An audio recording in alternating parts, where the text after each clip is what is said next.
Welcome everyone. So இந்த summer டிஎன்பிசியில் கேட்ட கொஸ்டின் அந்த சமயம் எப்படி சால்வ் பண்ணுறதுன்னு பார்க்கலாம்.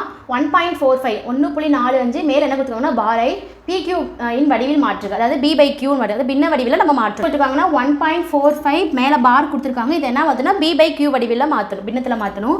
ஸோ இது எப்படி எழுதலாம்னா 1 + 0.45 எழுதலாமா? ஸோ அடிஷன் பண்ணிங்கன்னா உங்களுக்கு என்ன கிடைக்கும்? இதே தான் கிடைக்கும்.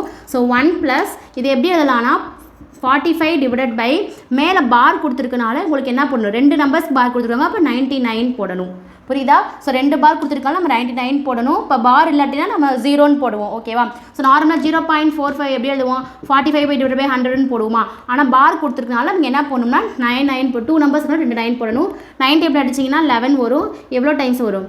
5 டைம்ஸ் உங்களுக்கு என்ன வரும்? 45 வரும். அப்போ 1 + 5 டிவைடட் பை 11. எல்சிஎம் இங்கே 1 இருக்குது. எல்சிஎம் எடுத்திங்கன்னா உங்களுக்கு என்ன கிடைக்கும்னா 11 + 5 டிவைடட் பை 11 16/11. ஸோ ஃபைனல் உங்களுக்கு என்ன கிடைக்கும்னா 16/11 வந்து உங்களுக்கு என்ன இருக்குன்னா B is the right answer. ஓகேவா? சம்மில் டவுட்ஸ் இருக்கா? சம்மில் டவுட்ஸ் இருந்துச்சுன்னா கமெண்ட் பண்ணுங்கள். மறக்காம சேனல் சப்ஸ்கிரைப் பண்ணிக்கோங்க. தேங்க்யூ.